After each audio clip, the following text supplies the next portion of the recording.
ಮನೆಯ ಆಧಾರ ಸ್ತಂಭವಾಗಿದ್ದಂಥ ವ್ಯಕ್ತಿ ಇನ್ನಿಲ್ಲವಾದರೆ ಸ್ನೇಹಿತರು ಸಂಬಂಧಿಕರು ಒಂದಷ್ಟು ಆರ್ಥಿಕ ಸಹಾಯವನ್ನು ಮಾಡ್ಬೋದು. ಆದರೆ ಮನೆಯ ಸಂಪೂರ್ಣ ಜವಾಬ್ದಾರಿಯನ್ನು ಅವರು ತೆಗೆದುಕೊಳ್ಳಲಿಕ್ಕೆ ಸಾಧ್ಯ ಆಗೋದಿಲ್ಲ. ಸಂಕಷ್ಟದ ನಡುವೆನೂ ಆ ಕುಟುಂಬ ಮತ್ತೆ ಆರ್ಥಿಕವಾಗಿ ಎದ್ದು ನಿಲ್ಲಬೇಕು ಅಂತ ಹೇಳಿದ್ರೆ ಅದಕ್ಕೆ ಮುಂಚಿತವಾಗಿಯೇ ಪ್ಲಾನ್ ಮಾಡ್ಕೊಳ್ಳೋದು ಬಹಳ ಮುಖ್ಯ.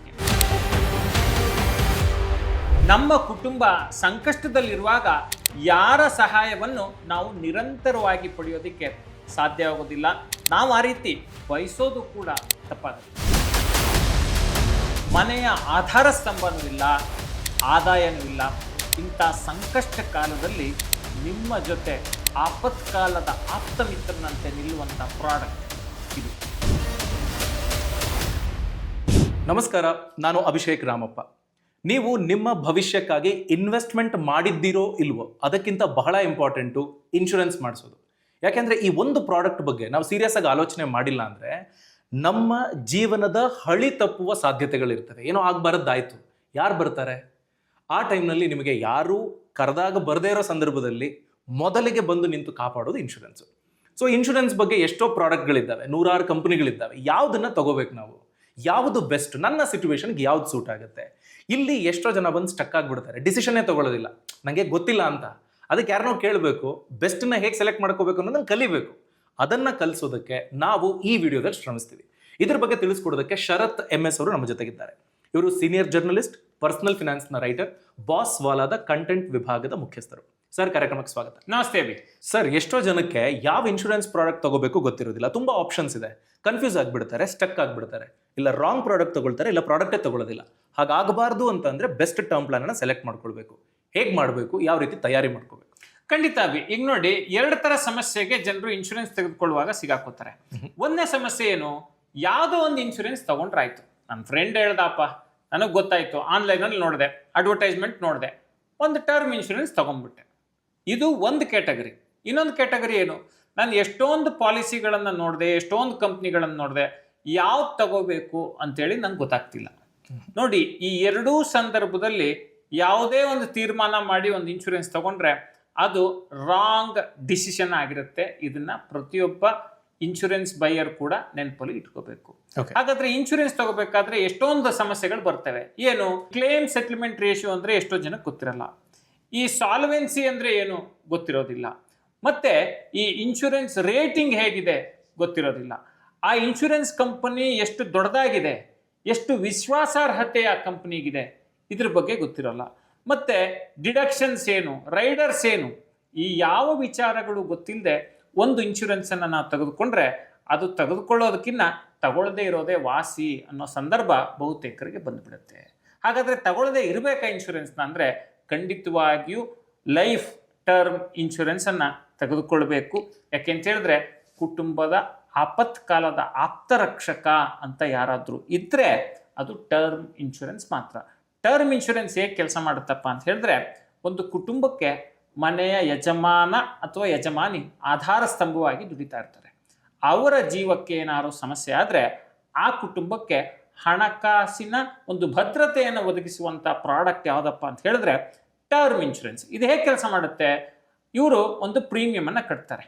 ಅದು ತಿಂಗಳಿಗೆ 500 ರೂಪಾಯಿ, 700 ರೂಪಾಯಿ, 1000 ರೂಪಾಯಿ, 1500 ರೂಪಾಯಿ ಈ ರೀತಿ ಇರ್ಬೋದು. 1 ಕೋಟಿ, 2 ಕೋಟಿ, 3 ಕೋಟಿ ಈ ರೀತಿ ಕವರೇಜನ್ನು ಟರ್ಮ್ ಇನ್ಶೂರೆನ್ಸ್ ಮೂಲಕ ಅವರು ಪಡ್ಕೋಬಹುದು. ಅದಕ್ಕೆ ಸೂಕ್ತ ಪ್ರೀಮಿಯಮನ್ನು ನಾನು ಹೇಳೋದ್ನಲ್ಲ ಆ ರೀತಿ ಕಟ್ತಾ ಹೋಗ್ಬೇಕಾಗುತ್ತೆ. ಆ ಪ್ರೀಮಿಯಮನ್ನು ಕಟ್ಟುವಂಥ ವ್ಯಕ್ತಿ ಈಗ 1 ಕೋಟಿ, 2 ಕೋಟಿ ಕವರೇಜ್ ಪಡ್ಕೊಂಡಿದ್ರೆ ಒಂದು ವೇಳೆ ಆ ವ್ಯಕ್ತಿಗೆ ಏನಾದರೂ ಜೀವಕ್ಕೆ ಸಮಸ್ಯೆ ಆದರೆ ಆ ಮೊತ್ತದ ಕವರೇಜ್ ಆ ಕುಟುಂಬಕ್ಕೆ ಹೋಗುತ್ತೆ. 1 ಕೋಟಿನೋ 2 ಕೋಟಿನೋ. ಈಗ ಏನಾಗುತ್ತೆ? ಎಮೋಷ್ನಲ್ ಲಾಸ್ ಆಗುತ್ತೆ ಒಬ್ಬ ವ್ಯಕ್ತಿಯ ಜೀವಕ್ಕೆ ತೊಂದರೆ ಆದಾಗ. ಇನ್ನೊಂದು ಲಾಸ್ ಏನಾಗುತ್ತೆ? ಫಿನಾನ್ಷಿಯಲ್ ಲಾಸ್ ಆಗುತ್ತೆ. ಎಮೋಷನಲ್ ಲಾಸ್ಗೆ ಯಾವುದೇ ಪರಿಹಾರವನ್ನು ನಾವು ಕೊಡ್ಲಿಕ್ಕೆ ಸಾಧ್ಯ ಇಲ್ಲ. ಆದರೆ ಈ ಫಿನಾನ್ಷಿಯಲ್ ಲಾಸ್ಗೆ ಪರಿಹಾರ ಏನಪ್ಪ ಅಂತ ಹೇಳಿದ್ರೆ ಟರ್ಮ್ ಇನ್ಶೂರೆನ್ಸ್. ತಿಂಗಳಿಗೆ 500, 600, 700 ರೂಪಾಯಿ, 1000 ರೂಪಾಯಿಯನ್ನು ಎತ್ತಿಟ್ರೆ ಒಂದು ಕುಟುಂಬಕ್ಕೆ ಟರ್ಮ್ ಇನ್ಶೂರೆನ್ಸ್ ಪಾಲಿಸಿಯನ್ನು ಒದಗಿಸ್ಬೋದು. ಮತ್ತೆ coming back to the point, ಈ ಟರ್ಮ್ ಇನ್ಶೂರೆನ್ಸಲ್ಲಿ ಎಷ್ಟೊಂದು ಕಂಪ್ನಿ ಇವೆ, 10 ಪ್ರಾಡಕ್ಟ್ಸ್ ಇವೆ, ಮತ್ತೆ 10 ಕಂಪ್ನಿಗಳಿದಾವೆ. ಯಾವ ಇನ್ಶೂರೆನ್ಸ್ ತಗೋಬೇಕು? ಇದು ಬಹುತೇಕರಿಗೆ ಇರುವಂಥ ಗೊಂದಲ. ಈ ಗೊಂದಲದಲ್ಲಿ ತಪ್ಪು ಇನ್ಶೂರೆನ್ಸ್ನ ತಗೊಂಡ್ರೆ ಬಹುತೇಕ ಸಂದರ್ಭದಲ್ಲಿ ಅದು ಪ್ರಯೋಜನಕ್ಕೆ ಬಾರದೆ ಹೋಗ್ಬೋದು. ಅದಕ್ಕಾಗಿ ಡಿಟ್ಟೋದವ್ರು ಏನು ಮಾಡಿದ್ದಾರೆ, ಎಲ್ಲ ಮಾಹಿತಿಯನ್ನು ಒಟ್ಟುಗೂಡಿಸಿ ಒಂದು ರಿಸರ್ಚನ್ನು ಮಾಡಿ 2026 ಪ್ರಕಾರ ಪ್ರಸ್ತುತ ಸ್ಥಿತಿಯಲ್ಲಿ ಯಾವ ಇನ್ಶೂರೆನ್ಸ್ ಕಂಪನಿಗಳ ಟರ್ಮ್ ಇನ್ಶೂರೆನ್ಸ್ ಪ್ರಾಡಕ್ಟ್ಗಳು ಚೆನ್ನಾಗಿದ್ದಾವೆ, ಯಾವ ಇನ್ಶೂರೆನ್ಸನ್ನು ನೀವು ಪರಿಗಣಿಸ್ಬೋದು ಅನ್ನೋದಕ್ಕೆ ಬೇರೆ ಬೇರೆ ಮಾನದಂಡಗಳನ್ನು ಬಳಸಿ ಒಂದು ಲಿಸ್ಟನ್ನು ಮಾಡಿದ್ದಾರೆ. ಆ ಲಿಸ್ಟನ್ನು ನಾನು ಮೇಲ್ನೋಟಕ್ಕೆ ಓದಿ ಹೇಳ್ತಾ ಹೋಗ್ತೀನಿ. ಆನಂತರ ಪ್ರತಿ ಇನ್ಶೂರೆನ್ಸ್ನ ಸಾಧಕ ಬಾಧಕಗಳೇನು, ನಿಮಗೆ ಯಾವುದು ಒಪ್ಪುತ್ತೆ, ನೀವು ಯಾವುದು ತಗೋಬೋದು, ಪ್ರೀಮಿಯಂ ಏನು ಬರುತ್ತೆ, ಇದರೆಲ್ಲದರ ಅಂದಾಜನ್ನು ನಾವು ಕೊಡ್ತಾ ಹೋಗ್ತೀವಿ. ಮೊದಲನೇದಾಗಿ ditto top 5 best term insurance plan ಯಾವುದು ಅಂತ ಹೇಳಿದೆ ಅಂತ ಹೇಳಿದ್ರೆ, ಮೊದಲನೇದು ಆಕ್ಸಿಸ್ ಮ್ಯಾಕ್ಸ್ ಲೈಫ್ ಇನ್ಶೂರೆನ್ಸ್ ಕಂಪನಿಯ ಲಿಮಿಟೆಡ್ನ ಇನ್ಶೂರೆನ್ಸು 5 ರೇಟಿಂಗಿಗೆ 4.9 ರೇಟಿಂಗನ್ನು ಇವರು ಕೊಟ್ಟಿದ್ದಾರೆ. HDFC ಲೈಫ್ ಇನ್ಶೂರೆನ್ಸ್ ಕಂಪನಿಯ ಮತ್ತೊಂದು ಪ್ರಾಡಕ್ಟು, ಅದು 2ನೇ ಸ್ಥಾನದಲ್ಲಿದೆ, 4.55 ರೇಟಿಂಗ್ ಇದೆ 5 ರೇಟಿಂಗಿಗೆ. ICICI ಪ್ರುಡೆನ್ಷಿಯಲ್ ಲೈಫ್ ಇನ್ಶೂರೆನ್ಸ್ ಕಂಪನಿಯ ಪ್ರಾಡಕ್ಟು 3ನೇ ಸ್ಥಾನದಲ್ಲಿದೆ, ಅದು 4.45 ರೇಟಿಂಗ್ ಅನ್ನು ಪಡೆದಿದೆ 5ಕ್ಕೆ. ಬಜಾಜ್ ಲೈಫ್ ಇನ್ಶೂರೆನ್ಸ್ ಕಂಪನಿ ಲಿಮಿಟೆಡ್ನ ಪ್ರಾಡಕ್ಟು 4ನೇ ಸ್ಥಾನದಲ್ಲಿದೆ, ಅದು 4.45 ರೇಟಿಂಗ್ ಅನ್ನು ಪಡೆದಿದೆ 5 ರೇಟಿಂಗಿಗೆ. ಹಾಗೆಯೇ 5ನೇ ಸ್ಥಾನದಲ್ಲಿ SBI ಲೈಫ್ ಇನ್ಶೂರೆನ್ಸ್ ಕಂಪನಿ ಲಿಮಿಟೆಡ್ನ ಪ್ರಾಡಕ್ಟು 4.45 ರೇಟಿಂಗ್ನೊಂದಿಗೆ 5ನೇ ಸ್ಥಾನದಲ್ಲಿ ಇದೆ. ಸೊ ಇದು ಯಾಕೆ 1, 2, 3, 4 ಅಂತೇಳಿ ಕ್ಯಾಟಗರಿ ಮಾಡಿದ್ದಾರೆ, ಏನು ಮಾನದಂಡ ಅಂಥೇಳಿ ನೀವು ಕೇಳ್ಬೋದು. ಅದು ಯಾವ ಮಾನದಂಡಗಳನ್ನು ಬಳಸಿದ್ದಾರೆ, ಹೇಗೆ ಮಾಡಿದ್ದಾರೆ ಅನ್ನೋದಕ್ಕೆ ನಾವು ಪ್ರತಿ ಇನ್ಶೂರೆನ್ಸ್ನ ಒಂದು ಪ್ರಾಡಕ್ಟ್ ಹೇಗಿದೆ, ಅದರ ಸಾಧಕ ಬಾಧಕಗಳೇನು ಅಂತ ತಿಳಿಸ್ತೀವಿ. ಜೊತೆಗೆ ಪ್ರೀಮಿಯಂ ಕಂಪ್ಯಾರಿಸನನ್ನು ವಿಡಿಯೋದ ಮುಂದಿನ ಹಂತದಲ್ಲಿ ನಾವು ಕೊಡ್ತೀವಿ. Coming back to the point, ಈ ಡಿಟ್ಟೋ ಅಂದರೆ ಏನು? ಈ ಡಿಟ್ಟೋ ಅನ್ನೋದು ಒಂದು ಇನ್ಶೂರೆನ್ಸ್ ಅಡ್ವೈಸರಿ ಪ್ಲ್ಯಾಟ್ಫಾರ್ಮ್. ತುಂಬ ಜನಕ್ಕೆ ಯಾವ ಇನ್ಶೂರೆನ್ಸ್ ತಗೋಬೇಕು ಅನ್ನೋ ಗೊಂದಲ ಇರುತ್ತೆ. ಅವ್ರು ಏನು ಮಾಡ್ಬೋದಪ್ಪ ಅಂತ ಹೇಳಿದ್ರೆ, ಡಿಟ್ಟೋದವ್ರ ಜೊತೆ ಒಂದು ಫ್ರೀ ಕಾಲನ್ನು ಬುಕ್ ಮಾಡಿಕೊಂಡ್ರೆ ಅವರು ನಿಮಗೆ ಬೇಕಾದ ಸಮಯದಲ್ಲಿ ನಿಮ್ಮ ಅಗತ್ಯಕ್ಕೆ ತಕ್ಕಂತೆ ಫೋನ್ ಮಾಡಿ ನಿಮ್ಮ ಮಾತೃಭಾಷೆಯಲ್ಲಿ ಯಾವ ಇನ್ಶೂರೆನ್ಸ್ ಬೇಕು, ಯಾವ ಇನ್ಶೂರೆನ್ಸ್ ಅಗತ್ಯ ಇಲ್ಲ, ನೀವು ಈಗಿರೋ ಇನ್ಶೂರೆನ್ಸು ಸರಿಯಾಗಿ ಪಡೆದಿದ್ದೀರಾ, ಅದು ಸಾಕಷ್ಟು ಇದೆಯಾ, ಇದೆಲ್ಲ ಮಾಹಿತಿಯನ್ನು ಮಾತೃಭಾಷೆಯಲ್ಲಿ ಕೊಡ್ತಾರೆ. ಮತ್ತು ಡಿಟ್ಟೋ ಅನ್ನೋದು ಝೀರೋದಾ ಬ್ಯಾಕ್ಡ್ ಕಂಪನಿ. ಇದು ಬಹಳಷ್ಟು ವಿಶ್ವಾಸಾರ್ಹತೆಯನ್ನು ಜನರಿಂದ ಪಡ್ಕೊಂಡಿದೆ. ಲಕ್ಷಾಂತರ ಜನ ಇದರಿಂದ ಇನ್ಶೂರೆನ್ಸನ್ನು ಖರೀದಿ ಮಾಡಿದ್ದಾರೆ. ಮತ್ತು IRDAI ಸರ್ಟಿಫೈಡ್ ಅಡ್ವೈಸರ್ಸು ಇಲ್ಲಿ ನಿಮಗೆ ಸಲಹೆಯನ್ನು ಕೊಡ್ತಾರೆ. ಡಿಟ್ಟೋದವರು ಬರೀ ಇನ್ಶೂರೆನ್ಸ್ ಖರೀದಿ ಮಾಡಲಿಕ್ಕೆ ಮಾತ್ರ ನಿಮಗೆ ಹೆಲ್ಪ್ ಮಾಡಲ್ಲ.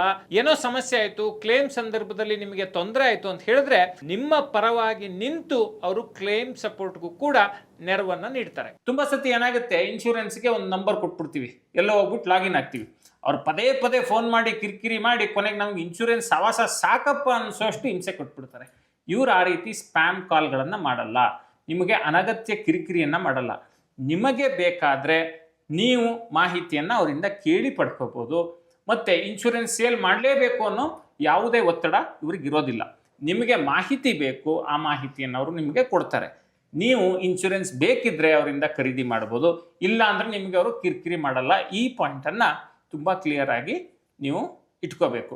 ಮತ್ತು ಡಿಸ್ಕ್ರಿಪ್ಷನಲ್ಲಿ ಅದಕ್ಕೆ ಸಂಬಂಧಪಟ್ಟಂಗೆ ಲಿಂಕ್ ಇದೆ. ನೀವು ಇನ್ಶೂರೆನ್ಸ್ ಯಾವ್ದು ತಗೊಳ್ಳಿ ಅನ್ನೋ ಗೊಂದಲಲ್ಲಿದ್ದರೆ ಆ ಲಿಂಕನ್ನು ಬಳಸ್ಕೊಂಡು ನೀವೊಂದು ಫ್ರೀ ಕಾಲನ್ನು ಬುಕ್ ಮಾಡ್ಕೋಬೋದು. ತುಂಬ ಇಂಪಾರ್ಟೆಂಟ್ ಏನಪ್ಪ ಅಂತ ಹೇಳಿದ್ರೆ, ಡಿಟ್ಟೋದವರು ಈ ಕಾಲ್ಗೆ ಯಾವುದೇ ಚಾರ್ಜನ್ನು ಮಾಡೋದಿಲ್ಲ. Sir, Axis Max Life first ಪೊಸಿಷನಲ್ಲಿದೆ, ರೇಟಿಂಗು 4.9 ಔಟ್ ಆಫ್ 5. ಈ ಇನ್ಶೂರೆನ್ಸು ಯಾಕೆ ಫಸ್ಟ್ ರ್ಯಾಂಕ್ನಲ್ಲಿದೆ? ಡಿಟ್ಟೋದವ್ರು ಏನು ಹೇಳ್ತಾರಪ್ಪ, ಯಾಕೆ ಇದನ್ನು ನಂಬರ್ 1 ರ್ಯಾಂಕಲ್ಲಿ ಇಟ್ಟಿದ್ದೀವಿ ಅಥವಾ ರೆಕಮೆಂಡ್ ಮಾಡ್ತೀವಿ ಅಂತ ಹೇಳ್ತಾರೆ ಅಂತ ಹೇಳಿದ್ರೆ, ಇದರ ಓವರಾಲ್ ರೇಟಿಂಗು 5ಕ್ಕೆ 4.9. ಎರಡನೇದು ಕ್ಲೇಮ್ ಸೆಟಲ್ಮೆಂಟ್ ರೇಷಿಯೋ ಕೂಡ ಭಾಳ ಚೆನ್ನಾಗಿರೋದ್ರಿಂದ 5ಕ್ಕೆ 5 ರೇಟಿಂಗನ್ನು ಕ್ಲೇಮ್ ಸೆಟಲ್ಮೆಂಟ್ ರೇಷಿಯೋಗೆ ಇವರು ಕೊಟ್ಟಿದ್ದಾರೆ. ಅಮೌಂಟ್ ಸೆಟಲ್ಮೆಂಟ್ ರೇಷಿಯೋ ಕೂಡ 5 ರೇಟಿಂಗಿಗೆ 4 ರೇಟಿಂಗನ್ನು ಕೊಟ್ಟಿದ್ದಾರೆ. ಕಸ್ಟಮರ್ ಸರ್ವಿಸ್ ರೇಟಿಂಗು 5ಕ್ಕೆ 5 ಇದೆ. ನೋಡಿ, ತುಂಬ ಸಂದರ್ಭದಲ್ಲಿ ಸರ್ವಿಸ್ ಅನ್ನೋದು ತುಂಬ ಇಂಪಾರ್ಟೆಂಟ್ ಆಗುತ್ತೆ. ಆ ನಿಟ್ಟಿನಲ್ಲೂ ಕೂಡ ಇವರು ಮುಂದೆ ಇದ್ದಾರೆ. ಗ್ರಾಸ್ ರಿಟರ್ನ್ ಪ್ರೀಮಿಯಂ ಸ್ಕೋರ್ ಕೂಡ 5ಕ್ಕೆ 5 ಇದೆ.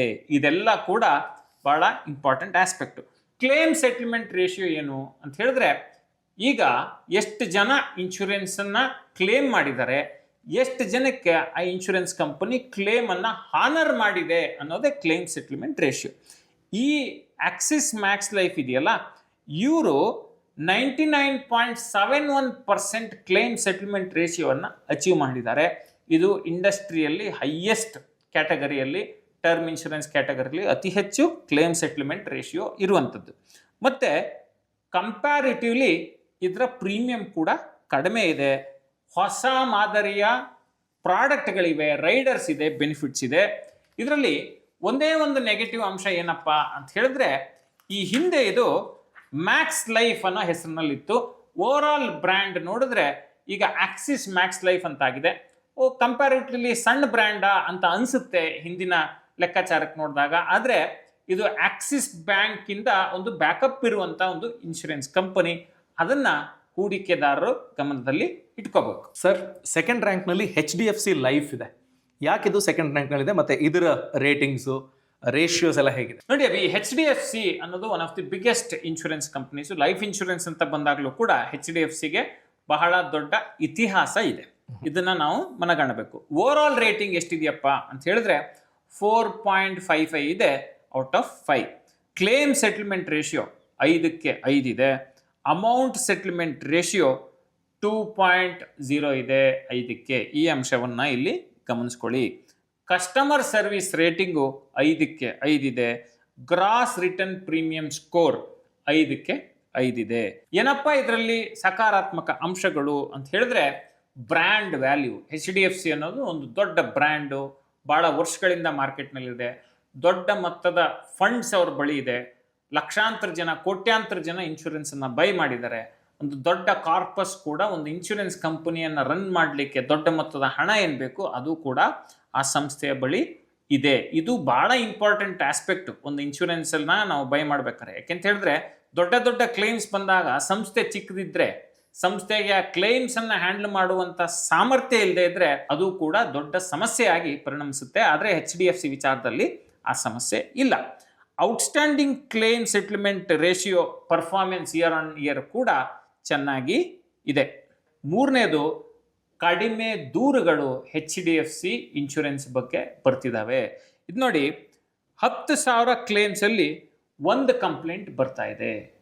ಅಂದರೆ ಬಹಳ ಕಡಿಮೆ ದೂರುಗಳು ಈ ಇನ್ಶೂರೆನ್ಸನ್ನು ಪಡೆದಂಥ ಗ್ರಾಹಕರಿಂದ ಬರ್ತಿವೆ. ಇದು ಕೂಡ ಒಂದು ಇನ್ಶೂರೆನ್ಸ್ ಕಂಪನಿಯ ವಿಶ್ವಾಸಾರ್ಹತೆಗೆ ಒಂದು ಮಾನದಂಡ. ಇದರಲ್ಲಿ ಏನಪ್ಪ ನಕಾರಾತ್ಮಕ ಅಂಶ? ನಕಾರಾತ್ಮಕ ಅಂದರೆ ಇದನ್ನು ಟೆಕ್ನಿಕಲಿ ನಕಾರಾತ್ಮಕ ಅಂತ ಹೇಳೋಕ್ಕಾಗಲ್ಲ. ಬೇಸ್ ಪ್ರೀಮಿಯಮ್ಸು ಬೇರೆ ಇನ್ಶೂರೆನ್ಸ್ ಕಂಪನಿಗಳಿಗೆ ಹೋಲಿಸಿದ್ರೆ ಇವ್ರದ್ದು ಜಾಸ್ತಿ ಇದೆ. ನ್ಯಾಚುರಲಿ ಬ್ರ್ಯಾಂಡ್ ವ್ಯಾಲ್ಯೂವನ್ನು ಆಧಾರವಾಗಿ ಇಟ್ಕೊಂಡು ಆ ರೀತಿ ಒಂದು ಪ್ರೀಮಿಯಮನ್ನು ಒಂದು ಹಂತದಲ್ಲಿ ಜಾಸ್ತಿ ಇಡುವಂಥ ಸಾಧ್ಯತೆ ಇದ್ದೇ ಇದೆ. ಆದರೆ ಏನಪ್ಪ, ಬೇರೆ ಅಂಶಗಳು ಇದರಲ್ಲಿ ಚೆನ್ನಾಗಿವೆ ಅನ್ನೋದನ್ನ ನಾವಿಲ್ಲಿ ಗಮನಿಸ್ಕೋಬೇಕಾಗುತ್ತೆ. ಓಕೆ ಸರ್, ಮೂರನೇ ಸ್ಥಾನದಲ್ಲಿರೋದು ICICI ಪ್ರುಡೆನ್ಷಿಯಲ್ 4.45 ರೇಟಿಂಗ್ ಇದೆ. ಯಾಕೆ ಈ ರೇಟಿಂಗ್ ಇದಕ್ಕೆ? ಈಗ ನೋಡಿ Abhi, biggest private sector banks ಅಂತ ಹೋದಾಗ HDFC, ಆಕ್ಸಿಸ್ಸು, ICICI ಇವೆಲ್ಲ ಬರ್ತವೆ. ಈಗ ಇನ್ಶೂರೆನ್ಸ್ ಅಂತ ಬಂದಾಗಲೂ ಕೂಡ ಇಲ್ಲಿ ICICIಗೂ ಕೂಡ, ICICI ಪ್ರುಡೆನ್ಷಿಯಲ್ಗೂ ಕೂಡ ಒಳ್ಳೆ ಮಾನ್ಯತೆ ಇದೆ. ಏನಪ್ಪ ಇದರಲ್ಲಿ ಸಕಾರಾತ್ಮಕ ಅಂಶಗಳು ಅಂತ ಹೇಳಿದ್ರೆ, ICICI ಪ್ರುಡೆನ್ಷಿಯಲ್ ಲೈಫ್ ಅನ್ನೋದು ಈ ಇನ್ಶೂರೆನ್ಸ್ ಸೆಕ್ಟರ್ನಲ್ಲಿ ಬಹಳ ದೊಡ್ಡ ಹೆಸರು. ಕ್ಲೇಮ್ ಮೆಟ್ರಿಕ್ಸ್ ಕೂಡ ಇವ್ರದ್ದು ಚೆನ್ನಾಗಿದೆ. ಕ್ಲೇಮ್ ಸೆಟಲ್ಮೆಂಟ್ ಮೆಟ್ರಿಕ್ಸ್ ಚೆನ್ನಾಗಿದೆ. ಮತ್ತು ಇಡೀ ದೇಶದ ಉದ್ದಗಲಕ್ಕೂ ಇವರ ಬ್ರಾಂಚ್ಗಳಿದ್ದಾವೆ. ಆಕ್ಸೆಸ್ ಈಸಿ ಇದೆ. ಇದು ಒಟ್ಟಾರೆ ರೇಟಿಂಗ್ನಲ್ಲಿ 5ಕ್ಕೆ 4.45 ರೇಟಿಂಗನ್ನು ಪಡ್ಕೊಂಡಿದೆ. ಕ್ಲೇಮ್ ಸೆಟಲ್ಮೆಂಟ್ ರೇಷಿಯೋ 5ಕ್ಕೆ 3 ಇದೆ. ಕಂಪ್ಯಾರಿಟಿವ್ಲಿ ಬೇರೆದಕ್ಕೆ ಹೋಲಿಸಿದ್ರೆ ಕಡಿಮೆ ಇದೆ. ಅಮೌಂಟ್ ಸೆಟಲ್ಮೆಂಟ್ ರೇಷಿಯೋ 5ಕ್ಕೆ 4 ಇದೆ. ಕಸ್ಟಮರ್ ಸರ್ವಿಸ್ ರೇಟಿಂಗ್ 5ಕ್ಕೆ 5 ಇದೆ. ಗ್ರಾಸ್ ರಿಟರ್ನ್ ಪ್ರೀಮಿಯಂ ಸ್ಕೋರ್ 5ಕ್ಕೆ 5 ಇದೆ. ಎಕ್ಸಲೆಂಟ್ ಬ್ರ್ಯಾಂಡ್ ರೆಕಗ್ನಿಷನ್ ಇದೆ. ICICI ಪ್ರುಡೆನ್ಷಿಯಲ್ ಅಂತೇಳಿ ಬಂದಾಗ ಎಕ್ಸಲೆಂಟ್ ಬ್ರ್ಯಾಂಡ್ ರೆಕಗ್ನಿಷನ್ ಇದೆ. ಮಾರ್ಕೆಟ್ ಪ್ರೆಸೆನ್ಸ್ ಕೂಡ ಹಾಗೆ ಇದೆ. ನಾನು ಹೇಳಿದೆ ದೇಶದ ಉದ್ದಗಲಕ್ಕೂ ಇದೆ ಅಂತ ಹೇಳಿ. ಮತ್ತು ಬೇರೆ ಇನ್ಶೂರೆನ್ಸ್ ಕಂಪನಿಗಳಿಗೆ ಹೋಲಿಸಿದ್ರೆ ಇವರು ಕಾಂಪಿಟೇಟಿವ್ ಪ್ರೀಮಿಯಂ ಪ್ರೈಸಿಂಗನ್ನು ಕೊಡ್ತಾರೆ. ಅಂದರೆ ಇವರ ಪ್ರೀಮಿಯಂಗಳು ಬೇರೆಯವ್ರಿಗೆ ಹೋಲಿಸಿದ್ರೆ ಸ್ವಲ್ಪ ಕಡಿಮೆ ಇರುತ್ತೆ. ಮತ್ತೆ ಸಾಲ್ವೆನ್ಸಿ ಮತ್ತೆ ಕ್ಲೇಮ್ ಸೆಟಲ್ಮೆಂಟ್ ರೇಷಿಯೋ ಕೂಡ ಒಂದು ಹಂತಕ್ಕೆ ಚೆನ್ನಾಗಿರೋದ್ರಿಂದ ಇದು ಟಾಪ್ 3 ರೇಟಿಂಗ್ ಅಲ್ಲಿ ನಿಲ್ಲುತ್ತೆ. ಈಗ ನೋಡಿ, ಒಂದು ನೆಗೆಟಿವ್ ಅಂಶ ಏನು ಇದರಲ್ಲಿ ಅಂತ ಹೇಳಿದ್ರೆ, ಈ ಬೇರೆ ಬೇರೆ ಮೆಟ್ರಿಕ್ಸ್ ಇದೆ. ಕ್ಲೇಮ್ ಸೆಟಲ್ಮೆಂಟ್ ರೇಷಿಯೋ, ಈ ರೀತಿಯ ಬೇರೆ ಬೇರೆ ಮೆಟ್ರಿಕ್ಸ್ ಅನ್ನು ನೋಡ್ತಾ ಹೋದಾಗ ಯಾವುದೇ ಒಂದು ಮೆಟ್ರಿಕ್ನಲ್ಲಿ ಇದು ಡಾಮಿನೇಟ್ ಆಗಿ ಕಾಣಿಸೋದಿಲ್ಲ ಬೇರೆ ಇನ್ಶೂರೆನ್ಸ್ ಕಂಪನಿಗಳಿಗೆ ಹೋಲಿಕೆ ಮಾಡಿ ನೋಡಿದಾಗ. ಆ ಒಂದು ನಕಾರಾತ್ಮಕ ಅಂಶ ICICI ಪ್ರುಡೆನ್ಷಿಯಲ್ ಲೈಫ್ ಇನ್ಶೂರೆನ್ಸ್ನ ಟರ್ಮ್ ಇನ್ಶೂರೆನ್ಸ್ ಪಾಲಿಸಿಗಳಲ್ಲಿ ನಾವು ಕಾಣ್ಬೋದು. ಹಾಗಾಗಿ ಇದು 3ನೇ ಸ್ಥಾನದಲ್ಲಿ ಇದೆ. ಓಕೆ ಸರ್, 4ನೇ ಸ್ಥಾನದಲ್ಲಿರೋದು ಬಜಾಜ್ ಲೈಫ್ ಇನ್ಶೂರೆನ್ಸ್. ಸೊ ಇದರ ರೇಟಿಂಗ್ ಸಹ 4.45 ಇದೆ. ಇದರ ಮೆಟ್ರಿಕ್ಸ್ ಹೇಗಿದ್ದಾವೆ ಸರ್? ಈಗ ಓವರ್ ಆಲ್ ರೇಟಿಂಗು ಬಜಾಜ್ ಲೈಫ್ದು 4.45 ಇದೆ 5ಕ್ಕೆ. ಮತ್ತೆ ಕ್ಲೇಮ್ ಸೆಟಲ್ಮೆಂಟ್ ರೇಷಿಯೋ ಕೂಡ 5ಕ್ಕೆ 4.5 ಇದೆ. ಕ್ಲೇಮ್ ಸೆಟಲ್ಮೆಂಟ್ ರೇಷಿಯೋ ಡೀಸೆಂಟ್ ಆಗಿದೆ. ಮತ್ತೆ ಅಮೌಂಟ್ ಸೆಟಲ್ಮೆಂಟ್ ರೇಷಿಯೋ ಸ್ವಲ್ಪ ಕಡಿಮೆ ಇದೆ, 5ಕ್ಕೆ 2.0 ಇದೆ. ಕಸ್ಟಮರ್ ಸರ್ವಿಸ್ ರೇಟಿಂಗು 5ಕ್ಕೆ 5 ಇದೆ. ಗ್ರಾಸ್ ರಿಟರ್ನ್ ಪ್ರೀಮಿಯಂ ಸ್ಕೋರು 5ಕ್ಕೆ 5 ಇದೆ. ಹೈಲಿ ಕಾಂಪಿಟೇಟಿವ್ ಪ್ರೈಸಿಂಗಿಂದ ಇವರು ಹೆಸರು ಮಾಡಿದ್ದಾರೆ.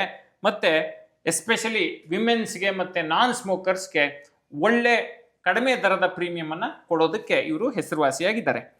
ಮತ್ತು ಪ್ಲ್ಯಾನ್ ಕಸ್ಟಮೈಸೇಷನ್ ಆಪ್ಷನ್, ನನಗೆ ಈ ರೀತಿ ಬೇಕು, ಈ ರೀತಿಯ ಒಂದು ಸ್ಟ್ರಕ್ಚರ್ ಬೇಕು, ಈ ರೀತಿಯ ಬದಲಾವಣೆಗಳು ಬೇಕು ಅಂತ ಯಾರು ಕೇಳ್ತಾರೆ ಪಾಲಿಸಿ ಮಾಡಿಸುವಾಗ, ಆ ರೀತಿಯ ಅವಕಾಶಗಳನ್ನು ಒದಗಿಸುವಂಥ ಪ್ರಾಡಕ್ಟ್ಗಳು ಇವರ ಬಳಿ ಇದ್ದಾವೆ. ಮತ್ತು ಬೇರೆ ಬೇರೆ ಲೈಫ್ ಸ್ಟೇಜಲ್ಲಿ ನಾನು ಇನ್ಶೂರೆನ್ಸನ್ನು ಎನ್ಹಾನ್ಸ್ ಮಾಡ್ಕೋಬೇಕು ಅಂತೇಳಿ ಕೆಲವರು ಅನ್ಕೋತಾರೆ. ಆ ಥರದ ಅವಕಾಶಗಳನ್ನು ಇವರು ಕೊಡ್ತಾರೆ. ಇದು NRIಗಳಿಗೆ ಇದನ್ನ ಟಾಪ್ ರೆಕಮೆಂಡೇಶನ್ ಆಗಿ ಡಿಟೋದವ್ರು ಹೇಳ್ತಾರೆ. ಯಾಕಪ್ಪ ಅಂತ ಹೇಳಿದ್ರೆ ಸಿಂಪ್ಲರ್ ಡಿಜಿಟಲ್ ಪ್ರಾಸೆಸ್ ಮತ್ತು ಮೆಡಿಕಲ್ ಅಂಡರ್ ರೈಟಿಂಗು ಬಹಳ ಸರಳವಾಗಿರುತ್ತೆ. ಅನಿವಾಸಿ ಭಾರತೀಯರಿಗೆ ಇದು one of the top recommended company ಅಂಥೇಳಿ ಡಿಟೋದವರ ಒಂದು ಅನಾಲಿಸಿಸ್ ಹೇಳ್ತಿದ್ದೇವೆ. ಇಲ್ಲಿ ಬಜಾಜ್ ಲೈಫ್ನ ಒಂದು ಮಿತಿ ಏನಪ್ಪ ಅಂತ ಹೇಳಿದ್ರೆ, ಟಾಪ್ 3 ಕಂಪನಿಗಳಿಗೆ ಹೋಲಿಕೆ ಮಾಡಿ ನೋಡಿದ್ರೆ ಇವರ ಬಿಸ್ನೆಸ್ ವಾಲ್ಯೂಮ್ ಏನಿದೆ, ಬಿಸ್ನೆಸ್ನ ಒಟ್ಟಾರೆ ಗಾತ್ರ ಕಡಿಮೆ ಇದೆ. ಬಿಸ್ನೆಸ್ ಗಾತ್ರ ಕೂಡ ಇಂಪಾರ್ಟೆಂಟು. ಬಿಸ್ನೆಸ್ ಗಾತ್ರ ದೊಡ್ಡದಿದ್ದಾಗ ನಾನು ಹೇಳಿದ್ನಲ್ಲ, ಕ್ಲೇಮ್ಸನ್ನು ಸೆಟ್ಲ್ ಮಾಡೋ ಒಂದು ಪ್ರಕ್ರಿಯೆ ಸಲೀಸಾಗುತ್ತೆ. ಯಾಕೆಂತ ಹೇಳಿದ್ರೆ ವಾಲ್ಯೂಮ್ ಆಫ್ ಬಿಸ್ನೆಸ್ ದೊಡ್ಡದಿದ್ದಾಗ ಕ್ಯಾಶ್ ಫ್ಲೋ ಇರುತ್ತೆ. ಆ ಕ್ಯಾಶ್ ಫ್ಲೋ ಚಾಲೆಂಜಸನ್ನು ಕಂಪ್ನಿಗಳು ಸಣ್ಣ ಪ್ರಮಾಣದಲ್ಲಿದ್ದಾಗ ಫೇಸ್ ಮಾಡಬೇಕಾಗಿ ಬರುತ್ತೆ. ಆ ಒಂದು ಚಾಲೆಂಜು ಇದರಲ್ಲಿ ನೆಗೆಟಿವ್ ಆಸ್ಪೆಕ್ಟ್ ಆಗಿ ಕಾಣುತ್ತೇವೆ. ಇನ್ನು 5ನೇದು ಯಾವುದಪ್ಪ ಅಂತ ಹೇಳಿದ್ರೆ SBI ಲೈಫ್. ಟ್ರಸ್ಟ್ ವಿಷಯದಲ್ಲಿ ಮತ್ತು ರೀಚ್ ವಿಷಯದಲ್ಲಿ ಇವರನ್ನು ಬೀಟ್ ಮಾಡಲಿಕ್ಕೆ ಯಾರಿಗೂ ಸಾಧ್ಯ ಇಲ್ಲ. ಯಾಕೆಂತ ಹೇಳಿದ್ರೆ one of the largest public sector banks in the country ಯಾವುದಪ್ಪ ಅದು ಅಂತ ಹೇಳಿದ್ರೆ SBI. ದೇಶದ ಬಹಳ ದೊಡ್ಡ ಬ್ಯಾಂಕಿಂಗ್ ನೆಟ್ವರ್ಕ್ ಯಾವುದು ಅಂತ ಹೇಳಿದ್ರೆ SBI. ಆ SBIನ ನೆಟ್ವರ್ಕನ್ನು ಇವರು ಎನ್ಕ್ಯಾಶ್ ಮಾಡಿಕೊಂಡು SBI ಲೈಫ್ ಅವರು ಸರ್ವವ್ಯಾಪಿ ಆಗಿದ್ದಾರೆ, ದೇಶದ ಉದ್ದಗಲಕ್ಕೂ ಇದ್ದಾರೆ. ಮತ್ತು ಜನರಿಗೆ ಈ ಬ್ರ್ಯಾಂಡ್ನ ಪರಿಚಯ ತುಂಬ ಇದೆ. ಪ್ರತಿಯೊಬ್ಬರಿಗೂ SBI ಅಂದರೆ ಏನು ಅನ್ನೋ ಒಂದು ಕಲ್ಪನೆ ಇದೆ. ಆ ಒಂದು ಅಡ್ವಾಂಟೇಜ್ ಇದೆ. ಇವರ ಓವರ್ ಆಲ್ ರೇಟಿಂಗು 4.45 ಇದೆ 5ಕ್ಕೆ. ಅಂದರೆ ಇವರು 5ನೇ ಸ್ಥಾನದಲ್ಲಿ ಇದ್ದಾರೆ. ಟಾಪ್ 5 ಟರ್ಮ್ ಇನ್ಶೂರೆನ್ಸ್ ಕಂಪ್ನೀಸ್ ಅಂತೇಳಿ ನಾವು ನೋಡಿದ್ರೆ SBI ಲೈಫ್ 5ನೇ ಸ್ಥಾನದಲ್ಲಿದೆ. ಕ್ಲೇಮ್ ಸೆಟಲ್ಮೆಂಟ್ ರೇಷಿಯೋ 5ಕ್ಕೆ 3 ಇದೆ. ಮತ್ತು ಅಮೌಂಟ್ ಸೆಟಲ್ಮೆಂಟ್ ರೇಷಿಯೋ 5ಕ್ಕೆ 4 ಇದೆ. ಕಸ್ಟಮರ್ ಸರ್ವಿಸ್ ರೇಟಿಂಗ್ 5ಕ್ಕೆ 5 ಇದೆ. ಗ್ರಾಸ್ ರಿಟರ್ನ್ ಪ್ರೀಮಿಯಂ ಸ್ಕೋರ್ 5ಕ್ಕೆ 5 ಇದೆ. ಇದರಲ್ಲಿ ಸಕಾರಾತ್ಮಕ ಅಂಶಗಳು ನಾನು ಆಗಲೇ ಹೇಳಿದೆ, ಲಾರ್ಜೆಸ್ಟ್ ಡಿಸ್ಟ್ರಿಬ್ಯೂಷನ್ ನೆಟ್ವರ್ಕು. 2ನೇದು ಸ್ಟ್ರಾಂಗ್ ಕ್ಲೇಮ್ಸ್ ಹಿಸ್ಟ್ರಿ ಇದೆ. ಮತ್ತು ಡಿಪೆಂಡಬಲ್ ಪೇಔಟ್ ಟ್ರ್ಯಾಕ್ ರೆಕಾರ್ಡ್, ಅಂದರೆ ಒಂದು ನಂಬಿಕೆಯಿಂದ ಇದರಲ್ಲಿ ನನಗೆ ಪೇಔಟ್ ಸಿಗುತ್ತೆ ಅನ್ನೋ ವಿಶ್ವಾಸವನ್ನು ಇಟ್ಕೋಬೋದು. ಲಾಯಲ್ ಕಸ್ಟಮರ್ ಬೇಸ್ ಇದೆ. Backed by state linked security. Basically ಏನಂತ ಹೇಳಿದ್ರೆ ಈ SBI ಲೈಫು SBI ಬ್ಯಾಂಕ್ನ ಜೊತೆ ಒಂದು ತಳಕು ಹಾಕೊಂಡಿರೋದ್ರಿಂದ ಸುರಕ್ಷತೆಯ ಬಗ್ಗೆ, ಸಂಸ್ಥೆಯ ಒಂದು ಏನಾಗ್ಬಿಡುತ್ತಪ್ಪ ಅನ್ನೋ ಆತಂಕದ ಬಗ್ಗೆ ನೀವು ವಿಚಾರ ಮಾಡೋ ಅಗತ್ಯ ಇಲ್ಲ. ಯಾಕೆಂದರೆ ಸರ್ಕಾರದ ಒಂದು ಬೆಂಬಲ ಈ ಸಂಸ್ಥೆಗೂ ಪರೋಕ್ಷವಾಗಿ ಇದೆ. ಆದರೆ ನೆಗೆಟಿವ್ ಅಂಶ ಏನಪ್ಪ ಅಂತ ಹೇಳಿದ್ರೆ ಅವರ ಪ್ಲ್ಯಾನ್ಸಲ್ಲಿ ಫ್ಲೆಕ್ಸಿಬಿಲಿಟಿಯ ಕೊರತೆ ಇದೆ. ಹೊಸ ತಲೆಮಾರಿನ ಫೀಚರ್ಗಳು, ಹೊಸ ತಲೆಮಾರಿಗೆ ಏನು ಬೇಕು, ಕಾಲಕ್ಕೆ ತಕ್ಕಂತೆ ಏನು ಬದಲಾಗಬೇಕು, ಆ ಬದಲಾವಣೆ ಅವರ ಪ್ರಾಡಕ್ಟ್ಗಳಲ್ಲಿ ಇಲ್ಲ. ಡಿಜಿಟಲ್ ಫಸ್ಟ್ ಅನ್ನೋ ಥಾಟ್ ಪ್ರೊಸೆಸ್ಸು ಬೇರೆ ಕಾಂಪಿಟೇಟರ್ಸ್ಗೆ ಹೋಲಿಸಿದ್ರೆ ಇವರಲ್ಲಿ ಇನ್ನೂ ಬಹಳಷ್ಟು ಸುಧಾರಣೆ ಆಗುವಂಥ ಅಗತ್ಯ ಇದೆ. ಸರಿ ಸರ್, ಹಾಗಾದರೆ ಈಗ 5 ಇನ್ಶೂರೆನ್ಸ್ ಕಂಪನಿಗಳ ಬಗ್ಗೆ ನೋಡಿದ್ದೀವಿ. 1 ಕೋಟಿ ಕವರೇಜ್ ಬೇಕು ಅನ್ನೋದಾದರೆ ಬೇರೆ ಬೇರೆ ಏಜ್ ಕ್ಯಾಟಗರಿಯವರು ಎಷ್ಟು ಕಟ್ಟಬೇಕಾಗತ್ತೆ ಪ್ರೀಮಿಯಂ? ಈಗ ನೋಡ್ತಾ ಹೋಗೋಣ. ಸ್ಕ್ರೀನ್ ಮೇಲೆ ನೋಡ್ಬೋದು. ನಾವಿಲ್ಲಿ ಡೆಲ್ಲಿಯಲ್ಲಿ ಇವರು ಖರೀದಿ ಮಾಡ್ತಾರೆ ಇನ್ಶೂರೆನ್ಸನ್ನು. ಮತ್ತು ಸಮ್ ಅಶೂರ್ಡ್ 1 ಕೋಟಿ ಕವರೇಜನ್ನು ಪಡ್ಕೋತಾರೆ. ಬೇರೆ ಬೇರೆ ಏಜ್ನವ್ರಿಗೆ ಬೇರೆ ಬೇರೆ ಇನ್ಶೂರೆನ್ಸ್ ಕಂಪನಿಯಲ್ಲಿ ಯಾವ ರೀತಿಯ ಪ್ರೀಮಿಯಂ ಬರ್ಬೋದು, ವಾರ್ಷಿಕ ಪ್ರೀಮಿಯಂ ಅನ್ನೋ ಒಂದು ಅಂದಾಜನ್ನ ಈ ಪಟ್ಟಿಯಲ್ಲಿ ಕೊಡ್ತೀವಿ. ನೆನ್ಪಿಟ್ಕೊಳ್ಳಿ, ಇದು ಅಂದಾಜು ಮಾತ್ರ. ವ್ಯಕ್ತಿಯ ಏನು ವೈದ್ಯಕೀಯ ಸ್ಥಿತಿಗತಿ ಇರುತ್ತೆ ಅದನ್ನ ಆಧರಿಸಿ ಪ್ರೀಮಿಯಂನಲ್ಲಿ ವ್ಯತ್ಯಾಸ ಆಗ್ಬೋದು. ಈಗ ಯಾವ ಸ್ಥಿತಿಯಲ್ಲಿ ಅವರು ವಾಸ ಇದ್ದಾರೆ ಅನ್ನೋದರ ಆಧಾರದ ಮೇಲೆ ಪ್ರೀಮಿಯಂನಲ್ಲಿ ವ್ಯತ್ಯಾಸ ಆಗ್ಬೋದು. ಇದನ್ನ ಗಮನದಲ್ಲಿ ಇಟ್ಕೊಳ್ಳಿ. ಈಗ 25 ವರ್ಷದ ಪುರುಷ, ಉದಾಹರಣೆಗೆ Axis Max life smart term plan plus ಅನ್ನ ಖರೀದಿ ಮಾಡಬೇಕು ಅಂತ ಹೇಳಿದ್ರೆ, ಆತ ಡೆಲ್ಲಿಯಲ್ಲಿ ವಾಸ ಇದ್ದಾರೆ, 1 ಕೋಟಿ ಕವರೇಜ್ ಅನ್ನ ಪಡ್ಕೋಬೇಕು ಅಂತ ಹೇಳಿದ್ರೆ 10,160 ರೂಪಾಯಿ ವಾರ್ಷಿಕ ಪ್ರೀಮಿಯಂ ಬರುತ್ತೆ. ಅದೇ ಇನ್ಶೂರೆನ್ಸ್ ಅನ್ನ HDFC click to protect supreme plus ಪಾಲಿಸಿಯನ್ನು ಖರೀದಿ ಮಾಡಬೇಕು ಅಂತ ಹೇಳಿದ್ರೆ 10,327 ರೂಪಾಯಿ ಬರುತ್ತೆ. ICICI prudential I protect smart plus ಖರೀದಿ ಮಾಡಬೇಕು ಅಂತ ಹೇಳಿದ್ರೆ 10,376 ರೂಪಾಯಿ ಬರುತ್ತೆ. ಬಜಾಜ್ ಲೈಫ್ ಇ ಟಚ್ ಅಂತ ಹೇಳಿ ಪಾಲಿಸಿ ಇದೆ, ಅದನ್ನು ಖರೀದಿ ಮಾಡಬೇಕಾದ್ರೆ 1 ಕೋಟಿ ಕವರೇಜನ್ನು 9,667 ರೂಪಾಯಿ ಬರುತ್ತೆ. SBI life smart shield plus ಅನ್ನು ಖರೀದಿ ಮಾಡಬೇಕಾದ್ರೆ 10,055 ರೂಪಾಯಿ ಪ್ರೀಮಿಯಂ ಬರುತ್ತೆ. ಇಲ್ಲಿ ನೋಡಿ ಅಭಿ, ಟಾಪ್ 5 ಅಂತೇಳಿ ನಾವು ಹೇಳ್ತಿದ್ದೀವಿ. ಟಾಪ್ 5 ಇನ್ಶೂರೆನ್ಸ್ ಕಂಪನಿಗಳಲ್ಲಿ ನೀವು ಪ್ರೀಮಿಯಂ ವ್ಯತ್ಯಾಸವನ್ನು 25 ವರ್ಷದ ಪುರುಷನಿಗೆ ನೀವು ಗಮನಿಸಿ, ಭಾಳ ದೊಡ್ಡ ಡಿಫರೆನ್ಸ್ ಅಲ್ಲಿ ಇಲ್ಲ. 500 ರೂಪಾಯಿ, 300 ರೂಪಾಯಿ, 200 ರೂಪಾಯಿ, 1000 ರೂಪಾಯಿ. 1000 ರೂಪಾಯಿಗೆ ನಾವು ವಿಚಾರ ಮಾಡದೆ ಒಳ್ಳೆ ಇನ್ಶೂರೆನ್ಸ್ ಕಂಪ್ನಿನ ಆಯ್ಕೆ ಮಾಡ್ಕೊಳ್ಳೋದ್ರ ಬಗ್ಗೆ ನಾವು ಗಮನ ಕೊಡಬೇಕು ಅನ್ನೋದನ್ನ ಇದು ಬಹಳ ಕ್ಲಿಯರ್ ಆಗಿ ಇಂಡಿಕೇಟಿವ್ ಆಗಿ ಹೇಳ್ತಾ ಇದೆ. ಎರಡನೇದು, 25 ವರ್ಷದ ಮಹಿಳೆ ತೆಗೆದುಕೊಳ್ಳೋದಾದ್ರೆ ಆಕ್ಸಿಸ್ ಮ್ಯಾಕ್ಸ್ ಲೈಫಲ್ಲಿ 1 ಕೋಟಿ ಕವರೇಜ್ ಪಡ್ಕೊಳ್ಳೋದಾದ್ರೆ 8,636 ರೂಪಾಯಿ ಬರುತ್ತೆ. ಮತ್ತು HDFCಯಲ್ಲಿ 8,778 ರೂಪಾಯಿ ಬರುತ್ತೆ. ICICIನಲ್ಲಿ 8,821 ರೂಪಾಯಿ ಬರುತ್ತೆ. ಬಜಾಜ್ ಲೈಫ್ನಲ್ಲಿ 9,180 ರೂಪಾಯಿ ಬರುತ್ತೆ. SBI ಲೈಫ್ನಲ್ಲಿ 8,866 ರೂಪಾಯಿ ಬರುತ್ತೆ. ನಿಮ್ಗೊಂದು ಪ್ರಶ್ನೆ ಬರ್ಬೋದು ಅಭಿಲಿ, ಪುರುಷರಿಗೆ ಒಂದು ಪ್ರೀಮಿಯಂ ಜಾಸ್ತಿ, ಮಹಿಳೆಯರಿಗೆ ಯಾಕೆ ಕಡಿಮೆ ಅಂತ ಹೇಳಿ. ಮಹಿಳೆಯರ ಜೀವಿತಾವಧಿ ಜಾಸ್ತಿ ಯಾವುದ್ರ ಪ್ರಕಾರ ಅಂತ ಹೇಳಿದ್ರೆ ಮೆಡಿಕಲ್ ಸೈನ್ಸ್ ಪ್ರಕಾರ. ಆ ಕಾರಣಕ್ಕೆ ಇನ್ಶೂರೆನ್ಸ್ ಕಂಪನಿಗಳು ಅದನ್ನು ಗಣನೆಗೆ ತೆಗೆದುಕೊಂಡು ಸಹಜವಾಗಿ ಪ್ರೀಮಿಯಮಲ್ಲಿ ಕಡಿತವನ್ನು ಮಾಡ್ತವೆ.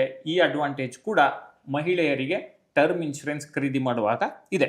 ಈಗ ಅದೇ ಇನ್ಶೂರೆನ್ಸನ್ನು 30 ವರ್ಷದ ಪುರುಷ ಪಡಿಬೇಕು, 1 ಕೋಟಿ ಕವರೇಜ್ ಪಡಿಬೇಕು ಅಂತ ಹೇಳಿದ್ರೆ 12,296 ರೂಪಾಯಿ ಆಕ್ಸಿಸ್ ಮ್ಯಾಕ್ಸ್ ಲೈಫ್ನಲ್ಲಿ, HDFCಯಲ್ಲಿ 13,436 ರೂಪಾಯಿ, ICICIನಲ್ಲಿ 12,277 ರೂಪಾಯಿ, ಬಜಾಜ್ನಲ್ಲಿ 12,299 ರೂಪಾಯಿ, SBI ಲೈಫ್ನಲ್ಲಿ 12,268. ಅದೇ ರೀತಿ 30 ವರ್ಷದ ಮಹಿಳೆ ತೆಗೆದುಕೋಬೇಕು ಅಂತ ಹೇಳಿದ್ರೆ 10,452 ರೂಪಾಯಿ 1 ಕೋಟಿ ಕವರೇಜ್ಗೆ ಆಕ್ಸಿಸ್ ಮ್ಯಾಕ್ಸ್ ಲೈಫ್ನಲ್ಲಿ.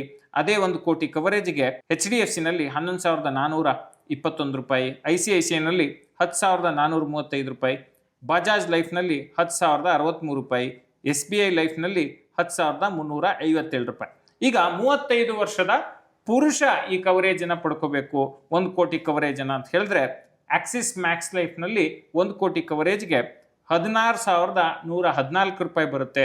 HDFCನಲ್ಲಿ 16,414 ರೂಪಾಯಿ ಬರುತ್ತೆ. ICICIನಲ್ಲಿ 15,937 ರೂಪಾಯಿ ಬರುತ್ತೆ. ಬಜಾಜ್ ಲೈಫ್ನಲ್ಲಿ 15,148 ರೂಪಾಯಿ ಬರುತ್ತೆ. SBI ಲೈಫ್ನಲ್ಲಿ 15,733 ರೂಪಾಯಿ ಬರುತ್ತೆ. ಅದೇ ರೀತಿ 35 ವರ್ಷದ ಮಹಿಳೆ ಖರೀದಿ ಮಾಡಬೇಕು 1 ಕೋಟಿ ಕವರೇಜನ್ನು ಅಂತ ಹೇಳಿದ್ರೆ 13,697 ರೂಪಾಯಿ ಆಕ್ಸಿಸ್ ಮ್ಯಾಕ್ಸ್ ಲೈಫ್ನಲ್ಲಿ, 13,952 ರೂಪಾಯಿ HDFCಯಲ್ಲಿ, 13,546 ರೂಪಾಯಿ ICICIನಲ್ಲಿ, ಬಜಾಜ್ ಲೈಫ್ನಲ್ಲಿ 13,146 ರೂಪಾಯಿ, ಹಾಗೆಯೇ SBI ಲೈಫ್ನಲ್ಲಿ 12,781 ರೂಪಾಯಿ ಬರುತ್ತೆ. ನೀವು ಒಟ್ಟಾರೆ ಪ್ರೀಮಿಯಂನಲ್ಲಿ ಒಂದು ಅಂಶವನ್ನು ಇಲ್ಲಿ ಗಮನಿಸಿ, ಯಾವ ಪ್ರೀಮಿಯಂನಲ್ಲೂ ಟಾಪ್ 5 ಕಂಪ್ನೀಸಲ್ಲಿ 500 ರೂಪಾಯಿ 1,000 ರೂಪಾಯಿ ಡಿಫ್ರೆನ್ಸ್ ಬರ್ತಿದೆ ಪ್ರೀಮಿಯಂನಲ್ಲಿ ಅಷ್ಟೇ, ಬಿಟ್ಟರೆ ತುಂಬ ದೊಡ್ಡ ಡಿಫ್ರೆನ್ಸ್ ಇಲ್ಲ. ಆ ಕಾರಣಕ್ಕೆ ನಾವು ಹೇಳೋದು, ಇನ್ಶೂರೆನ್ಸ್ ಕಂಪನಿಯನ್ನು ಸೆಲೆಕ್ಟ್ ಮಾಡಿಕೊಳ್ಳುವಾಗ ಈ ಎಲ್ಲ ಮಾನದಂಡಗಳನ್ನು ಗಮನಿಸಿ ಕಂಪೇರ್ ಮಾಡಿ ತಜ್ಞರ ಅಭಿಪ್ರಾಯವನ್ನು ಪಡ್ಕೊಳ್ಳಿ.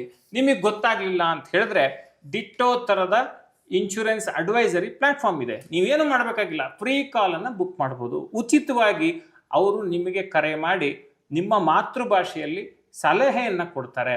ಯಾವುದು ತಗೋಬೇಕು, ನಿಮ್ಮ ಕವರೇಜ್ ಎಷ್ಟಿರಬೇಕು, ನಿಮ್ಮ ಪ್ರೀಮಿಯಂ ಯಾವ ರೀತಿ ನೀವು ಆಲೋಚನೆ ಮಾಡ್ಬೋದು, ಎಷ್ಟೊಂದು ಕಂಪ್ನಿ ಇವೆ, ಯಾವುದನ್ನು ನೀವು ಸೆಲೆಕ್ಟ್ ಮಾಡ್ಕೋಬೇಕು, ಇದರಲ್ಲಿ ರೈಡರ್ಸ್ ಚೆನ್ನಾಗಿದೆಯಾ, ಅಡಿಷ್ನಲ್ ಕವರೇಜ್ ಸಿಗುತ್ತಾ. ನಾವು ಹೇಳ್ತಾ ಬಂದ್ವಿ, SBIಯಲ್ಲಿ ಇದು ಪ್ಲಸ್ ಇದೆ, ಇನ್ನೊಂದು ನೆಗೆಟಿವ್ ಇದೆ. HDFC ಅಲ್ಲಿ ಅದು ಅನುಕೂಲ ಇದೆ, ಇದರ ಅನುಕೂಲ ಇಲ್ಲ. ಆಕ್ಸಿಸ್ ಲೈಫ್ನಲ್ಲಿ ಬ್ರ್ಯಾಂಡ್ ವ್ಯಾಲ್ಯೂ ಸ್ವಲ್ಪ ಕಡಿಮೆ ಇದೆ, ಯಾಕೆಂದ್ರೆ ಮ್ಯಾಕ್ಸ್ ಲೈಫ್ ಇಂದ ಬಂದಿದೆ. ಈ ರೀತಿ ಎಷ್ಟೊಂದು ಅಂಶಗಳನ್ನು ನಾವು ಹೇಳಿದ್ದೀವಿ. ಇಷ್ಟೊಂದು ಗೊಂದಲ ಇರುವಾಗ ಯಾವುದೋ ಒಂದು ಪಾಲಿಸಿ ತಗೊಳ್ಳೋ ಬದಲು ನಿಮ್ಮ ಡೌಟ್ಗಳನ್ನು ಕ್ಲಿಯರ್ ಮಾಡಿಕೊಂಡು ಫ್ರೀ ಕಾಲನ್ನು ಬುಕ್ ಮಾಡಿಕೊಂಡು ಡಿಟೋದವ್ರ ಜೊತೆ ಒಂದು ಅಂತಿಮ ತೀರ್ಮಾನವನ್ನು ತೆಗೆದುಕೊಳ್ಳೋದು ಬಹಳ ಮುಖ್ಯ. ನೆನ್ಪಿಟ್ಕೊಳ್ಳಿ, ಟರ್ಮ್ ಇನ್ಶೂರೆನ್ಸ್ ಅನ್ನೋದು ಕಾಂಪ್ರಮೈಸ್ ಆಗುವಂಥ ಪ್ರಾಡಕ್ಟ್ ಅಲ್ಲ. ದಯವಿಟ್ಟು ಟರ್ಮ್ ಇನ್ಶೂರೆನ್ಸನ್ನು ತಗೊಳ್ಳಿ. ನಿಮ್ಮ ಕುಟುಂಬದ ಆಪತ್ಕಾಲದ ಆಪ್ತ ಮಿತ್ರ ಯಾರು ಇದ್ದರೆ ಅದು ಟರ್ಮ್ ಇನ್ಶೂರೆನ್ಸ್ ಮಾತ್ರ. ಆದರೆ ಇನ್ನೊಂದು ವಿಷಯ ಹೇಳ್ತೀನಿ, ಇದು ಬಹಳ ಮುಖ್ಯ. ಯಾವುದೇ ಇನ್ಶೂರೆನ್ಸನ್ನು ಖರೀದಿ ಮಾಡೋಕ್ಕೆ ಮುಂಚೆ ಟರ್ಮ್ಸ್ ಆ್ಯಂಡ್ ಕಂಡೀಷನ್ಸನ್ನು ನೀವು ತಿಳ್ಕೊಳ್ಳಿ. ಯಾರೇ ನಿಮಗೆ ಸಲಹೆ ಕೊಡಲಿ, ನೀವು ಅದನ್ನು ಅರ್ಥಕೊಂಡು ತಿಳ್ಕೊಂಡು ಮುಂದುವರಿ. ಡಿಟೋ ಲಿಂಕ್ ಡಿಸ್ಕ್ರಿಪ್ಷನಲ್ಲಿದೆ, ಅದನ್ನು ಬಳಸ್ಕೊಂಡು ಫ್ರೀ ಕಾಲನ್ನು ಬುಕ್ ಮಾಡಿ. ತಡ ಮಾಡಬೇಡಿ. ಯಾಕೆಂತ ಹೇಳಿದ್ರೆ ಇನ್ಶೂರೆನ್ಸ್ ನಿಮಗೋಸ್ಕರ ಕಾಯಲ್ಲ, ಸಂದರ್ಭ ನಿಮಗೋಸ್ಕರ ಕಾಯಲ್ಲ. ಸಂದರ್ಭ ಬಂದಾಗ ನೀವು ಸಜ್ಜಾಗಿರಬೇಕು ಅಂತ ಹೇಳಿದ್ರೆ ಇನ್ಶೂರೆನ್ಸ್ ಈಗಲೇ ಖರೀದಿ ಮಾಡಬೇಕು. Okay, thank you very much sir. ಬಹಳ ಸರಳವಾಗಿ ಈ 5 ಇನ್ಶೂರೆನ್ಸ್ ಕಂಪನಿಗಳ ಬಗ್ಗೆ, ಯಾಕೆ ಆ ರ್ಯಾಂಕಲ್ಲಿ ಇದಾವೆ ಅನ್ನೋದ್ರ ಬಗ್ಗೆ ತಿಳಿಸ್ಕೊಟ್ರಿ, ಹೇಗೆ ಚೂಸ್ ಮಾಡ್ಕೊಳ್ಬೇಕು ಅನ್ನೋದ್ರ ಬಗ್ಗೆನೂ ತಿಳಿಸ್ಕೊಟ್ರಿ. Thank you very much. Thanks Abhi. Okay, so ನಿಮ್ಗೆ ಇನ್ನೂ ಕನ್ಫ್ಯೂಷನ್ ಇದ್ದರೆ ಕಂಪೇರ್ ಮಾಡಿ ಡಿಟೋದವರ ಫ್ರೀ ಕಾಲ್ನಲ್ಲಿ ನಿಮ್ಮ ಹೋಮ್ವರ್ಕ್ ಮಾಡಿಕೊಂಡು ಪ್ರಶ್ನೆಗಳನ್ನು ಕೇಳಿ. ಸೂಟಬಲ್ ಆದರೆ ಮಾತ್ರ ನಿಮ್ಮ ಖರೀದಿಯ ಡಿಸಿಷನ್ನ ಜೊತೆಗೆ ಮುಂದುವರಿರಿ. ನಿಮ್ಮ ಅಭಿಪ್ರಾಯನ ಕಾಮೆಂಟ್ ಸೆಕ್ಷನಲ್ಲಿ ತಿಳಿಸಿ. ಹಾಗೆಯೇ ಈ ಮಾಹಿತಿ ನಿಮ್ಗೆ ಇಷ್ಟ ಆಗಿದ್ರೆ ಲೈಕ್ ಮಾಡಿ. ಯಾರಿಗೆ ಅವಶ್ಯಕತೆ ಇದೆ ಅಂಥವರಿಗೆ ಈ ವಿಡಿಯೋದ ಲಿಂಕನ್ನು ತಪ್ಪದೆ ಫಾರ್ವರ್ಡ್ ಮಾಡಿ. ಇಲ್ಲಿವರೆಗೂ ಬಾಸ್ ವಾಲಾ ಕನ್ನಡ ಯೂಟ್ಯೂಬ್ ಚಾನಲ್ಗೆ ಸಬ್ಸ್ಕ್ರೈಬ್ ಆಗಿಲ್ಲ ಅಂದರೆ ಮರೆಯದೆ ಸಬ್ಸ್ಕ್ರೈಬ್ ಆಗಿ. Thank you very much. All the best. Brand partnership ಮತ್ತು ಜಾಹೀರಾತಿಗಾಗಿ ಸಂಪರ್ಕಿಸಿ brand@bosswala.com. WhatsApp number 9108014192. Bosswala. Be the boss.